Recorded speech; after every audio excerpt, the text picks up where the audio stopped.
Accra Regional Chairman of the Association of Ghana Industries, Tsonam Akpeloo, is urging increased support for small and medium-scale enterprises. He made the call during an interview with Joy Business at the AES Impact Experience event, emphasizing the critical role for SMEs in Ghana's economy. The AES Impact Experience is a platform to sharpen skills, expand vision, and position business for growth and formalization. Speaking to Joy Business, Tsonam Akpeloo stressed the need for enterprises to be supported to attract funding and also create jobs. Formalizing businesses in Ghana, for example, require a lot. The entire business environment is very harsh to SMEs especially. You are required to comply with several regulatory requirements and also pay several fees and duties and taxes and so on. And so a lot of SMEs would rather prefer to remain informal because that way they're able to keep their money and just run as it is.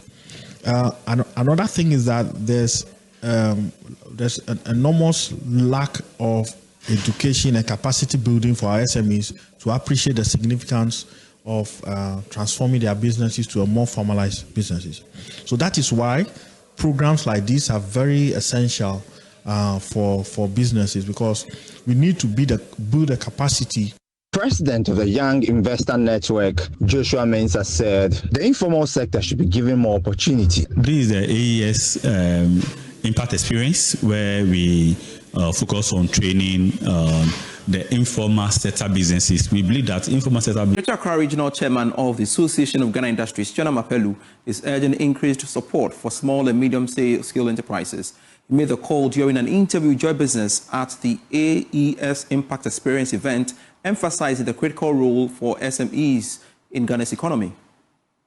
The AES Impact Experience is a platform to sharpen skills, expand vision, and position business for growth and formalization. Speaking to Joy Business, Tsonam Akpeloo stressed the need for enterprises to be supported to attract funding and also create jobs. Formalizing businesses in Ghana, for example, require a lot.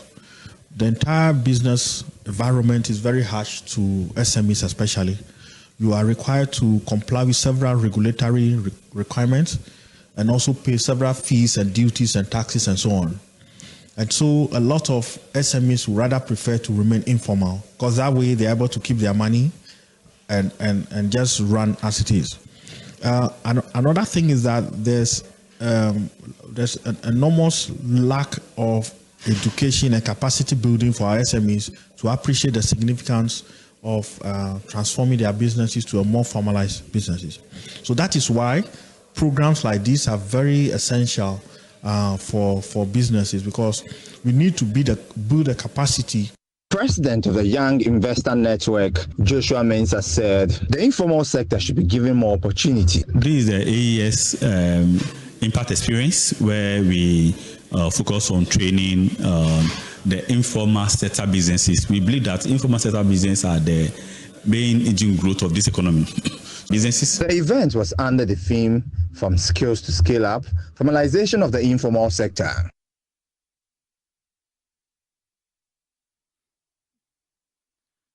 And to some other stories, legal practitioner and managing consultant at Excel Legal Consultancy, Victor Ankuchide, has expressed concerns over the government's decision to extend Tullow Ghana's petroleum license from 2030 to 2040 under a renewed agreement. Speaking on Beyond the Numbers here on Joy News, Mr. Ankuchide argued that Ghana now holds significantly more bargaining power and should use its 15 years of industry data to renegotiate more favorable terms.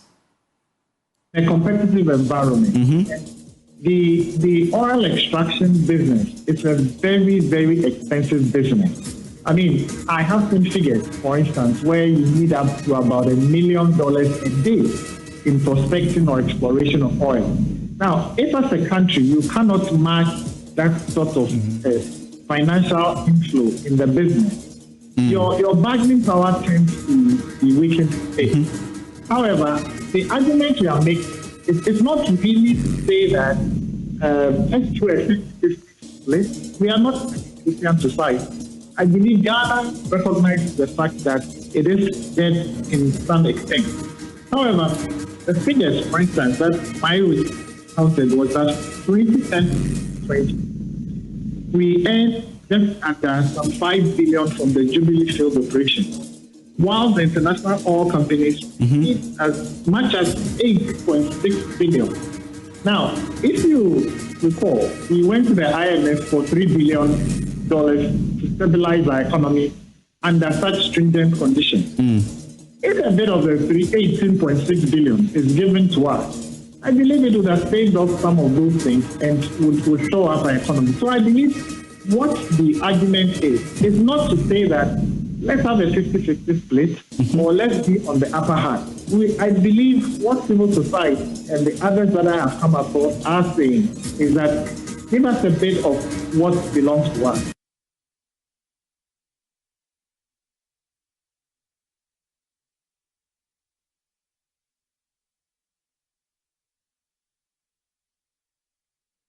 So watching Prime Business.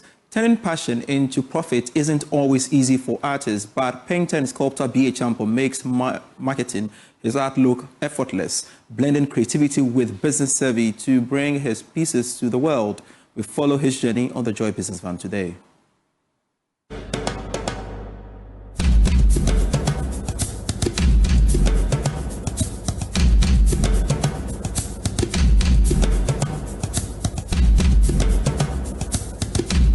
Marketing artwork in Ghana presents a unique set of challenges for artists and creatives. Despite the country's rich cultural heritage and vibrant artistic scene, limited access to platforms, funding and promotional channels often hinders artists from reaching wider audiences. Painter and sculptor B.A. Champong is a standout example of an artist who has managed to break through these challenges, though his journey was far from easy. Personally, I started as a roadside artist. Very small kiosk at Kumasi, Apatrapa Junction, Tanoso. Kumasi Tanoso, opposite Apatrapa Junction. Very small, very, very small. And then I kept on like that, and I said, no, let me improve. We visit his galleries, strategically located at West Hills Mall and Atlantic Mall in Accra, where his artworks are thoughtfully curated to appeal to a diverse range of audiences.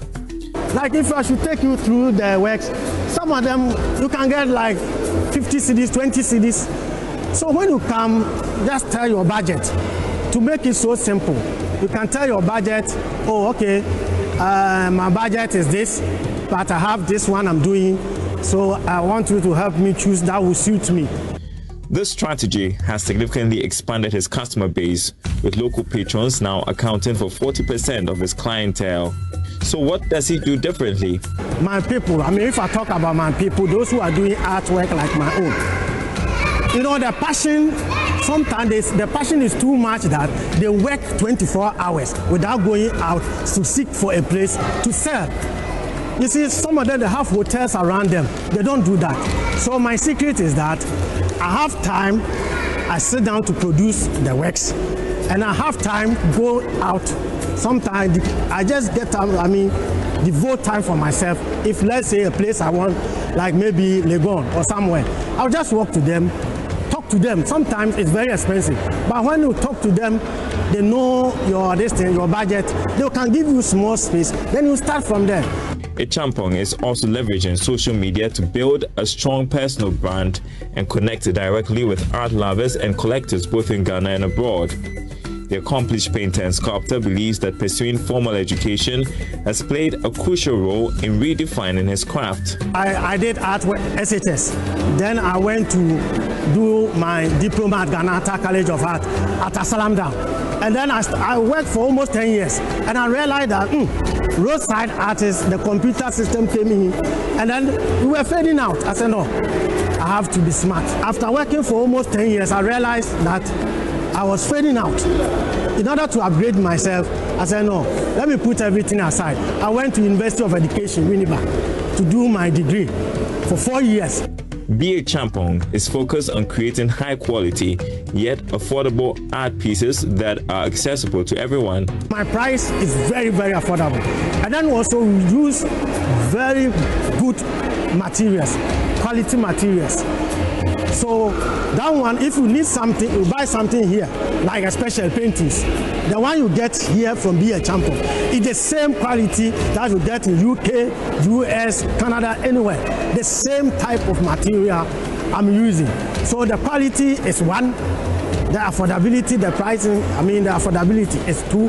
And then also, when you come here, of course, you come back. BA Champions' artistic influence has extended well beyond Ghana's borders. We ship all over the world. So maybe you see something on my TikTok page or Instagram, or maybe you've seen something here and you think it's too heavy, you can't carry it. You can just leave your contact. We ship to all over the world, all over the world. We do that often. Well, one more reason you should patronize art pieces. So you are buying something for your unborn, let's say your children or your great-great-great-grandchildren. You have works from me. And then maybe your unborn child grow up to become maybe 20 years, 30 years, and he will have my works, maybe 5 of them. We are talking about $1 million, and it will happen. So buy and keep like you are keeping your money in the bank, and not for only the decoration. BA Champions' journey reflects both the challenges and possibilities within Ghana's art scene. While marketing artwork in the country remains a difficult path for many creatives, his story proves that with resilience, strategic thinking, and a commitment to accessibility, success is attainable.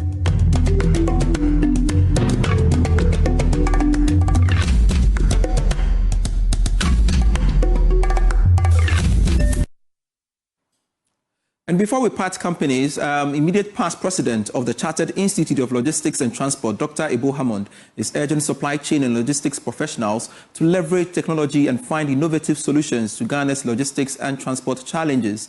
Speaking at the induction ceremony of new members, Dr. Ebo Hammond urged the professionals to adopt emerging technologies and align with global trade patterns. The induction of new members into the Chartered Institute of Logistics and Transport Ghana showcases their commitment to professionalism and advancement of supply chain, logistics and transport sectors.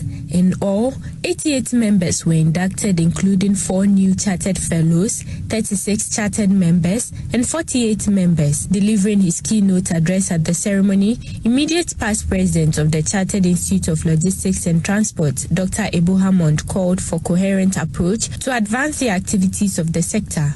As CRT members, we are expected to be at the forefront of adopting best practices, leveraging technology, and finding innovative solutions to Ghana's unique supply chain logistics and transport challenges. To our inductees, your journey with CRT begins today, but your commitment to these principles will be lifelong. President of the Chartered Institute of Logistics and Transport Ghana, Engineer Makamuama, urged the new members to commit to the values and ethical principles of the profession. Certain things are expected of them to be very unique. They should be able to impact society and also ensure that the well-being of the system, whenever they are taking any actions, they should really think through how it affects the next and next generations. Sustainability is a key. Environmental sustainability is one area we keep developing them, we keep teaching them, and that any action that they take, they should think of the future.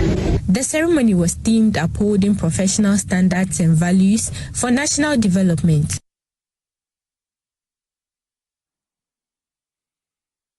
I truly appreciate your time watching Prime Business. I am Pius Kojo Bakadu. Have a lovely weekend. Prime Business is brought to you by EcoBank and Syntex Tank.